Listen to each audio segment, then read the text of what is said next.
ابو لہب کو آ کے نا دروازے میں داخل ہوتے ہی اس نے خوشی کے ساتھ بتایا کہ اے ابو لہب، تیرا جو مرحوم بھائی حضرت عبداللہ ہے، اس کے گھر میں اللہ نے 14ویں کے چاند سے زیادہ روشن چہرے والا بیٹا عطا فرمایا ہے۔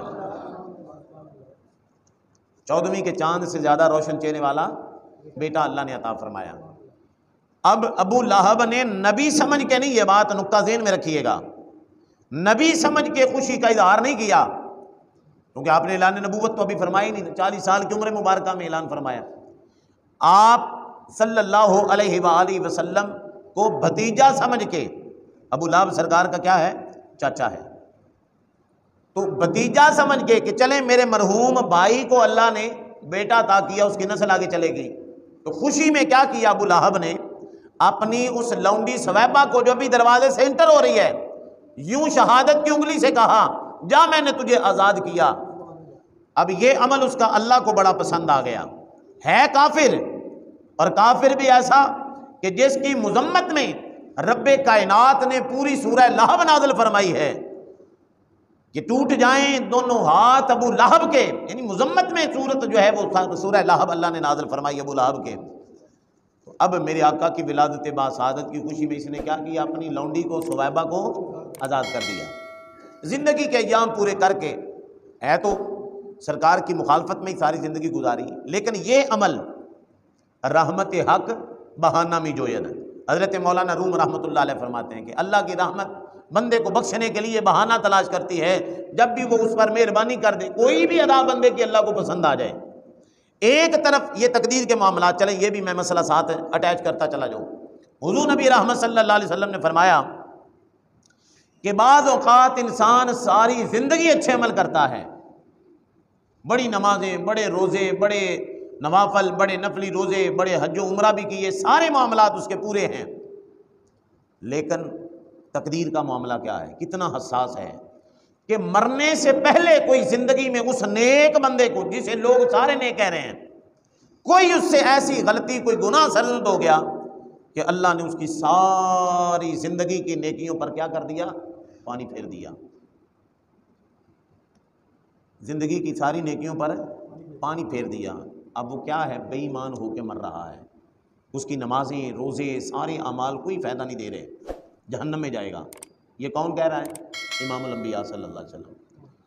اور بعض اوقات سرکار فرماتے ہیں ایسا بھی ہوتا ہے کہ بندہ ساری زندگی گناہ کر رہا ہے، گناہ کبیرہ بھی کر رہا ہے، صغیرہ بھی کر رہا ہے، لیکن کچھ زندگی میں اللہ اس سے کوئی بھلائی کا ارادہ جب فرماتا ہے نا، تو اللہ کیا کرتا ہے؟ اس سے کوئی نیکی کروا لیتا ہے، کوئی اچھا کام کروا لیا اس سے۔ اب کیا ہے؟ وہ اس ایک نیکی کی وجہ سے اللہ اس کی پچھلی ساری زندگی کی گناہوں کو معاف کر دیتا ہے اور اسے جنت عطا فرما دیتا ہے۔ اسی لیے ہمارے اسلاف، بزرگان دین، صحابہ سارے کے سارے خاتمہ ایمان کی دعا فرمایا کرتے تھے کہ یا اللہ ہمارا خاتمہ بالخیر فرمانا۔ عملاں تے مان نہیں کرنا چاہیے۔ ساڈے تے حال یہ ہے کہ اتنے ایک ادھا دن بندہ کوئی نماز ہی پڑھ کے جاوے نا، تو باہر لوگوں کو تشہیر کرتا ہے، میں نماز پڑھ کے آیا، بھی تو نماز پڑھی کسی نے سر تے احسان کیتا ہے۔ ہمارا یہ مزاج ہے، اور یہاں پہ یہ ہے کہ سرکار کیا فرماتے ہیں؟ ساری زندگی اس کے نمازیں بھی ہیں، روزے بھی ہیں، سارے اچھے عمل ہیں، لیکن ایک عمل نے سب پہ پانی پھیر دیا اور کیا ہو گیا؟ وہ ڈائریکٹ جہنم میں جا رہا ہے۔ تو لہٰذا اچھے عمل بھی کریں، ساتھ اپنے ہمیں اندر اپنی عاجزی بھی پیدا کرنی چاہیے۔ تکبر جو ہے نا، یہ ابلیس کو بھی کیا کرتا ہے؟ رذیل کر دیتا ہے۔ اللہ کی بارگاہ سے جو ہے نا وہ دھتکارا جاتا ہے اگر تکبر آ جائے، تو وہ ہمارے لیے عبرت کا سامان ہے۔ ہماری عبادتیں اس کے کھاتے، اس کے عشر عشیر بھی نہیں ہیں۔ زمین کا کونا کونا، چپے چپے پہ اس نے سجدہ کیا، ہزاروں سال اس کی عبادت ہے، لیکن ایک تکبر نے کیا کیا؟ اعمال کو سب کو ضائع کروا دیا۔ تو ہم اگر اللہ کے فضل سے، توفیق سے مسجد میں آتے ہیں نا، تو اس پر ہمیں مزید عاجزی کی طرف جانا چاہیے، مزید جھک جانا چاہیے۔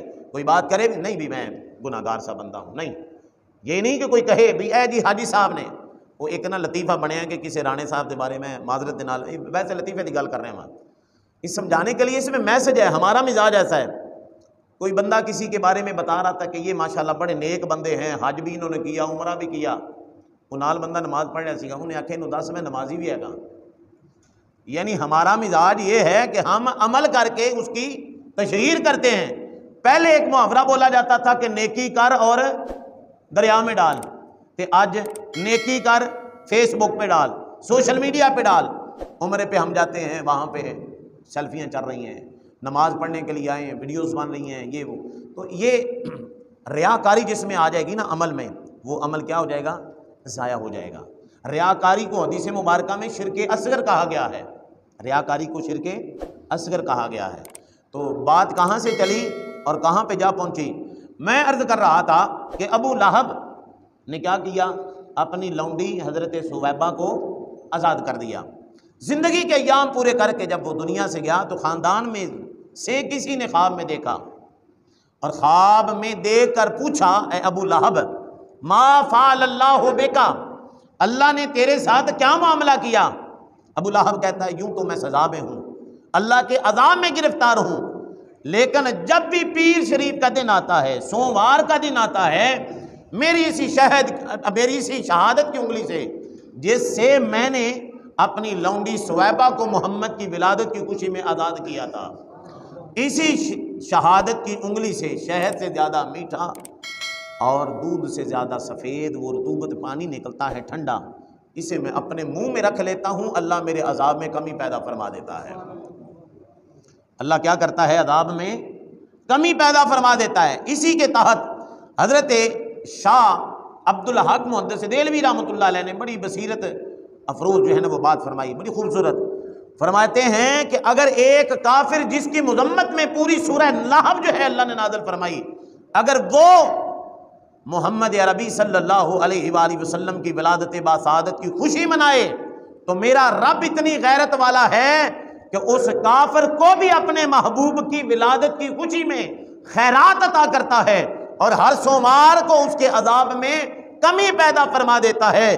تو اے نبی کا کلمہ پڑھنے والے، اگر تو اس نبی کا میلاد منائے گا، اس نبی کی آمد کی خوشی منائے گا، اسے سیلیبریٹ کرے گا اور بڑھ چڑھ کے جشن منائے گا، تو اللہ تبارک و تعالیٰ تجھے بھی محروم نہیں کرنے والا.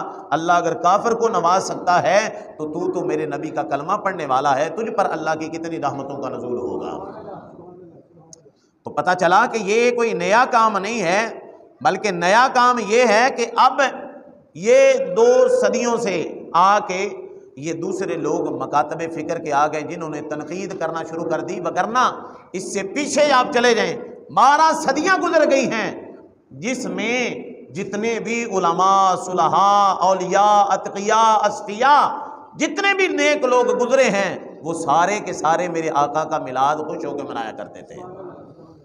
حضرت شاہ عبد الرحیم رحمۃ اللہ علیہ، حضرت شاہ ولی اللہ محدث دہلوی رحمۃ اللہ علیہ، ان کے والد گرامی، ان کا واقعہ بھی میں بیان کر چکا کہ ہر سال تجھ کو احتشام کے ساتھ میلاد منایا کرتے تھے. اعلیٰ سے اعلیٰ قسم کے مختلف انواع و اقسام کے کھانے بنتے اور لوگوں کو کھلائے جاتے تھے. پھر کیا ہوتا کہ وہ ایک سال ایسا آیا حضرت شاہ عبد الرحیم رحمۃ اللہ علیہ کا کہ اب وہ حالات پہلے جیسے نہیں رہے. آپ کے گھر میں چند درم پڑے تھے، آپ نے انہی کے بھنے چنے لیے اور انہی پر میلاد پڑھ دیا. اب میلاد پڑھنے والے آقا کی توجہ دیکھیے گا کہ وہ بھنے ہوئے چنوں کو بھی اپنی بارگاہ میں قبول فرما رہے ہیں. رات ہوئی، آنکھ لگی، ادھر سے قسمت نے انگڑائی لی. حضرت شاہ عبد الرحیم رحمۃ اللہ تعالی علیہ آپ فرماتے ہیں کہ مجھے رسول اللہ کا دیدار نصیب ہو گیا. اور میرے آقا علیہ الصلوۃ والسلام کی یہاں پہ حدیث مبارکہ میں ضروری سمجھتا ہوں، میرے آقا علیہ الصلوۃ والسلام نے فرمایا جس نے مرآنی فی المنام، جس نے مجھے خواب میں دیکھا وہ یقین کر لے کہ اس نے میں محمد کو ہی دیکھا ہے. حضور فرماتے ہیں سن لو میرے غلاموں، شیطان ہر ایک کی شکل و صورت میں لوگوں کے خوابوں میں آ سکتا ہے، لیکن اللہ نے اسے اتنی پاور نہیں دی کہ وہ میں محمد کی شکل و صورت میں کسی کے خواب میں آ جائے.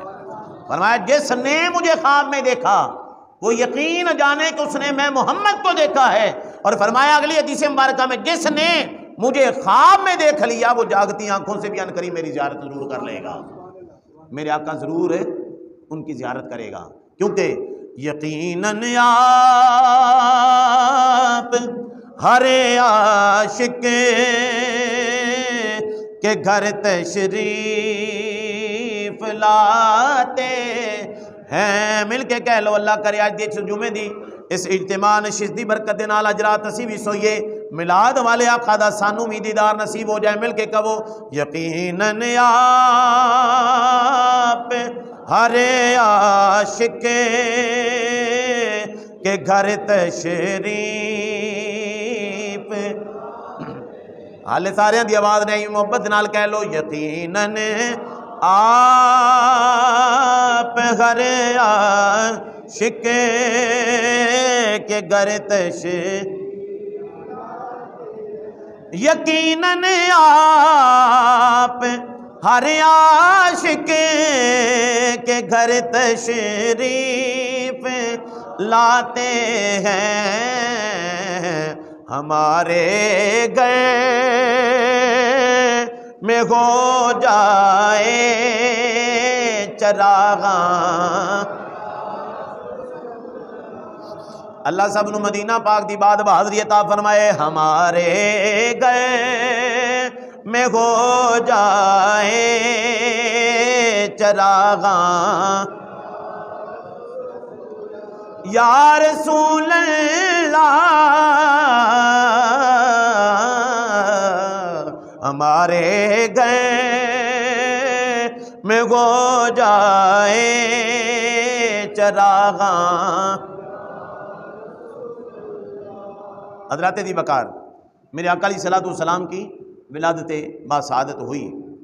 حضرت سیدہ آمنہ پاک فرماتی ہیں خارج منی نور، میرے جسم سے نور نکلا، اور ایسا نور نکلا آج لوگ اسی بات میں الجھے ہوئے ہیں. حضور کوئی کہتا ہے نور ہیں، کوئی کہتا ہے نور نہیں بشر ہیں. میرے آقا کی اصلیت جو حقیقت ہے وہ کیا ہے؟ نور ہے. کیا ہے؟ نور ہے. دیکھیں نا امام الانبیاء صلی اللہ تعالیٰ علیہ وسلم کی حدیث مبارکہ حضور علیہ الصلوۃ والسلام حضرت صدیق اکبر پاک سے فرماتے ہیں حالانکہ رازدار نبوت ہیں، ہر وقت پاس رہنے والے. میرے آقا فرماتے ہیں اے صدیق تو بھی میری حقیقت کو نہیں ابھی تک سمجھا. فرمایا میری حقیقت کو میرے رب کے سوا کوئی نہیں جانتا. اور نور کیسے ہیں؟ جبریل امین معراج کی رات حضور کو لے کے جا رہے ہیں، حضور ساتھ چل رہے ہیں. میرے آقا علیہ الصلوۃ والسلام سدرۃ المنتہا پہ پہنچتے ہیں، جبریل امین وہاں پہ رک جاتے ہیں. اب جبریل کون ہے؟ نوری فرشتوں کا کیا ہے؟ سردار ہے. سید الملائکہ ہے، فرشتوں کا سردار ہے نوری مخلوق کا. اب نوری مخلوق کا جو سردار ہے وہ وہاں پہ کیا ہو گیا؟ رک جاتا ہے. عرض کی یا رسول اللہ میرا یہ اینڈ ہے، میرا یہ اینڈ ہے، یہ مقام ہے، اس سے آگے اگر ایک قدم بھی چلوں تو آقا میرے پر چلتے ہیں. جبریل ہم اگر اپنے عشق کی زبان میں اس کا ترجمہ کریں، جبریل تو پھر سمجھا ہی نہیں تھا کہ تو جا کس کے ساتھ رہا تھا. اگر تھوڑی سی ہمت کرتا تو حضور کے صدقے سے تیری بھی بات بن جاتی. عرض کی یا رسول اللہ یہاں پہ میرا اینڈ ہے، میں نہیں جا سکتا. اب جہاں پہ نوریوں کا سردار رک جائے اس سے آگے فکان قاب قوسین او ادنا کی منزلوں کو طے کرتے ہوئے میرے اور آپ کے آقا و مولا صلی اللہ علیہ وسلم رب کے قرب خاص میں جا پہنچے. تو وہاں پہ جہاں پہ نوری فرشتوں کے سردار بھی بس کر جائے، رک جائے، اس سے آگے چلے جانا یہ ہمارے آقا و مولا کی اصلیت کو بتا رہا ہے کہ حضور دنیا میں ہماری ہدایت کے لیے جو آئے لبادہ بشری پہن کے آئے تاکہ امت کو لوگوں کو کیا کر سکیں؟ تبلیغ کر سکیں، لوگوں کو واعظ و نصیحت کر سکیں. اگر آپ فرشتہ یا نوری مخلوق بن کے آتے تو کوئی قریب نہ لگتا. ایسے ہی ہے نا، مثلا کوئی جن آ جائے یا کوئی فرشتہ آ جائے تو کیا ہم میں سے کسی میں ہمت ہے کہ اس کے قریب ہی ہو جائیں؟ ڈر کی وجہ سے ہم پیچھے ہٹ جائیں گے. لیکن اللہ کے حبیب علیہ الصلوۃ والسلام کی حقیقت کیا ہے؟ نور ہے. حضور علیہ الصلوۃ والسلام کی حدیث مبارکہ ہے نا، حضرت جابر رضی اللہ تعالیٰ عنہ عرض کرتے ہیں یا رسول اللہ صلی اللہ علیہ وسلم اللہ نے سب سے پہلے کس شے کو پیدا کیا؟ تو میرے آقا نے فرمایا یا جابر ان اللہ تعالی خلق قبل الاشیاء نور نبی کا من نورہ. حضور فرماتے ہیں جابر اللہ نے سب شیوں سے پہلے اگر کسی شے کو پیدا کیا ہے تو تیرے نبی کے نور کو اپنے نور سے پیدا فرمایا ہے. تیرے نبی کے نور کو اپنے نور سے پیدا کیا. ابھی لو بھی نہیں تھی، قلم بھی نہیں تھا، اور اس کے علاوہ کچھ بھی نہیں تھا. اللہ نے سب سے پہلے اپنے نور سے اپنے نبی کے نور کو پیدا فرمایا.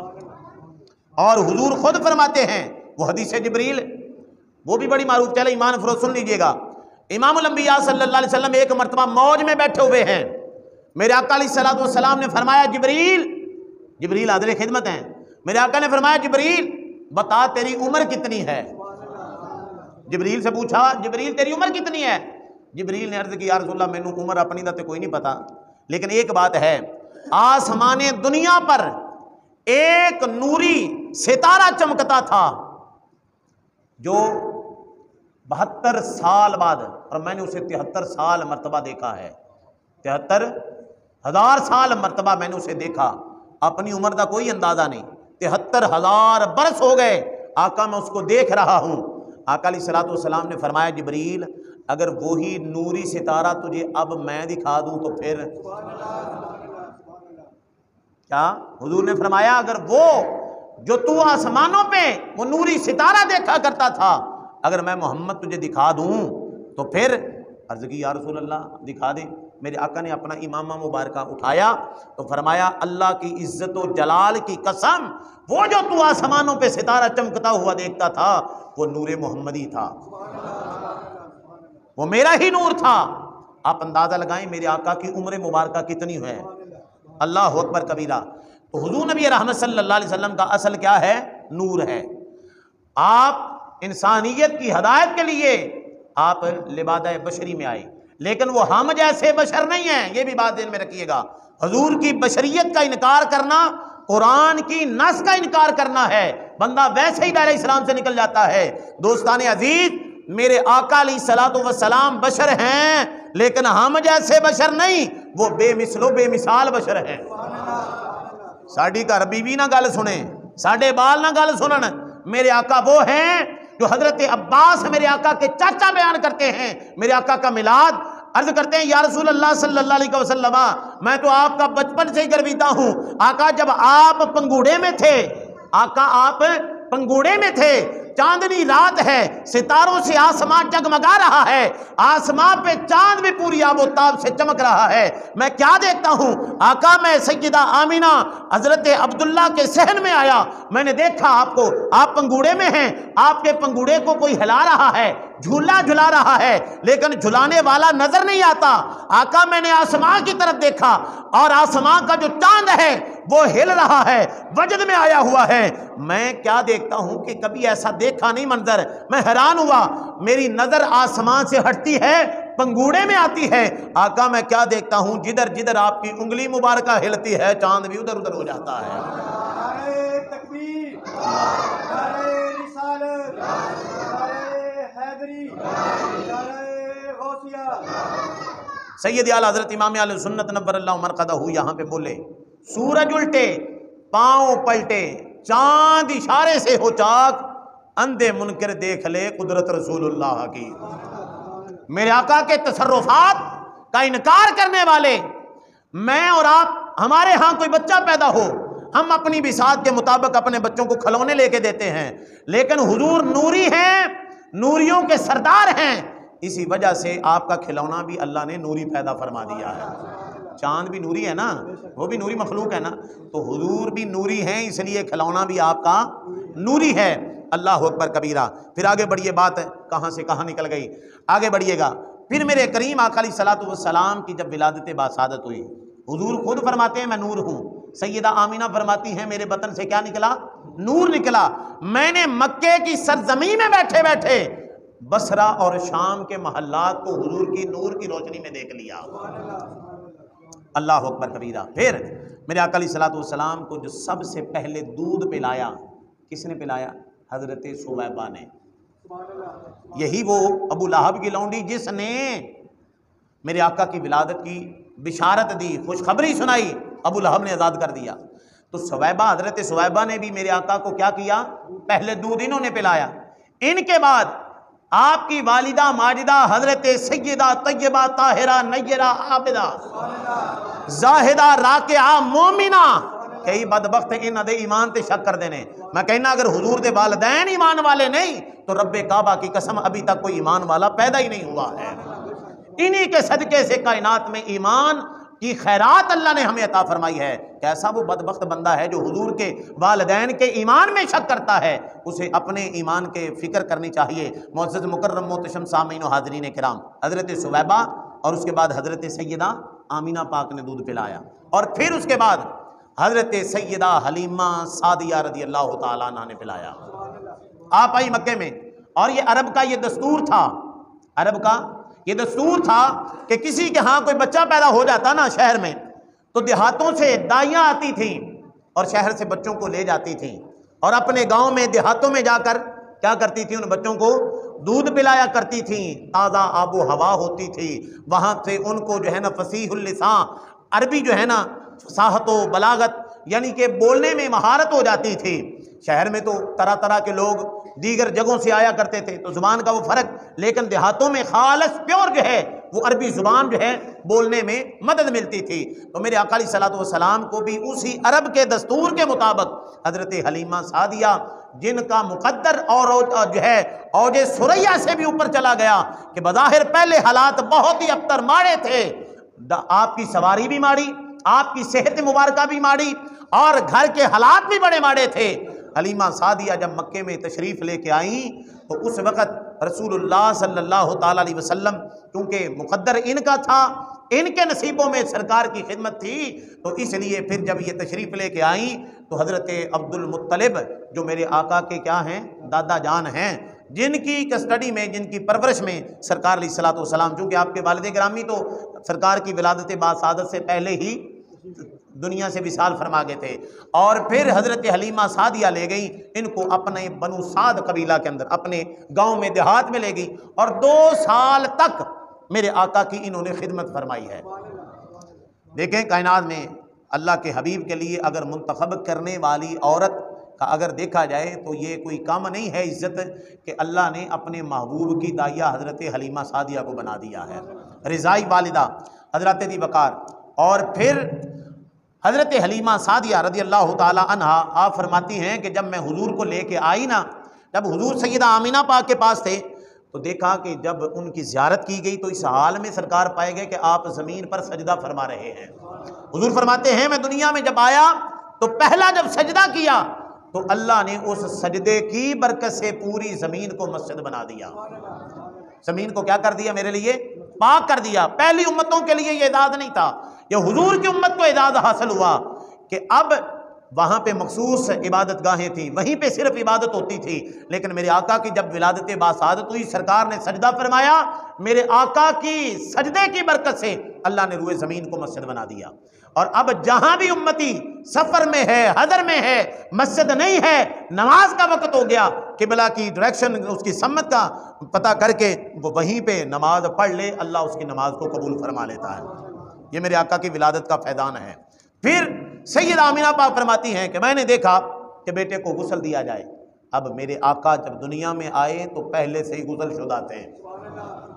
ہمارے ہاں بچہ پیدا ہوتا ہے تو نجاست والا ہوتا ہے، لیکن میرے آقا کا دنیا میں آنا بھی بے مثل و بے مثال ہے، حضور کا آنا بھی بے مثل و بے مثال ہے۔ میرے آقا کا غسل ہوا ہے، آنکھوں میں سرما ڈالنے کی فکر ہوئی تو دیکھا کہ اللہ کی طرف سے پہلے ہی ما زاغ البصر والی آنکھوں میں سرما ڈلا ہوا ہے۔ اب بچہ پیدا ہوتا ہے تو اس کا جو ہے نا وہ ناڑو جو ہے وہ کاٹا جاتا ہے، لیکن میرے آقا جب دنیا میں تشریف لائے تو ایسا نہیں تھا، اللہ نے پہلے سے یہ بھی اہتمام کر رکھا تھا، کٹا ہوا ناڑو اور ختنہ بھی ہوا ہے، اور میرے آقا کے جسم اطہر سے خوشبوئیں نکل رہی ہیں۔ یہ تو حضور میرے آقا جب ابھی ماں کے شکم اطہر میں تھے تو تب بھی سیدہ آمینہ پاک فرماتی ہیں کہ میرے جسم سے خوشبوئیں آیا کرتی تھیں۔ یہ حضور کے میلاد کی باتیں تو عاشقوں نے کہا تو میں نے کچھ چھیڑ دی، لیکن اب یہ موضوع اتنا لمبا چوڑا ہے کہ سمجھ نہیں آ رہی کہ بزرگ ہمارے اسلاف فرماتے ہیں کہ حضور کا ذکر کستوری کی خوشبو کی مثل ہے، آپ اس ڈبیا سے ڈھکن اتارو گے تو خوشبوئیں پھیلتی چلی جائیں گی۔ میرے آقا کا ذکر مبارکہ ایسا ہے، اب سمجھ نہیں آ رہی کہ میں شروع کہاں سے کروں، ابھی یہ ابتدائیہ ہے، یہ ابھی کیا ہے، ابتدائیہ ہے۔ سیدہ آمینہ پاک فرماتی ہیں کہ میرے جسم سے خوشبوئیں آیا کرتی تھیں، ابھی میرے محمد کی ولادت نہیں ہوئی، خوشبوئیں جسم سے آ رہی ہیں، جب آقا دنیا میں آئے تو پھر کتنی خوشبوئیں آئی ہوں گی۔ سیدہ پاک فرماتی ہیں میرے بطن اطہر میں میرا شہزادہ ہے، میں کنویں پہ عورتوں کے ساتھ پانی بھرنے کے لیے جاتی ہوں، باقی عورتیں نیچے ہو کے پانی نکالتی ہیں، میرے اس لال کی برکت سے پانی خود میرے قدموں کا بوسہ لینے کے لیے اوپر آ جاتا ہے۔ بس ایک دو شعر میں پیش کر کے ایک ہی شعر پڑھ لیتے ہیں حصول برکت کے لیے۔ دوستوں کے اصرار پر یہ موضوع بھی چھیڑا لیکن وہ بھی کہیں نہ لگا، تو اس انشاءاللہ آگے بھی ابھی موقع ہے تو انشاءاللہ اس کو لے کے چلیں گے ٹاپک کو۔ تو ایک دو شعر حصول برکت کے لیے محبت کے ساتھ سماعت فرما لیجیے گا کہ پھول میں کے بہار آئی، گلزاراں دی گل بن گئی، سرکار جدوں آئے اساں گناہگاراں دی جدی گل بن گئی ہے، یقین ہے اور عقیدہ ہی ہے، محبت نال کہے گا سرکار جدوں آئے اساں گناہگاراں دی گل بن گئی، گناہگاراں دی گل بن گئی، صدیق و عمر عثمان حیدر تو میں باری جان، صدیق و عمر عثمان حیدر تو میں باری جان، میرے آقا دے لڑ لگ کے نہ چاراں دی گئے، سرکار جدوں آئے گناہگاراں دی گل بن گئی۔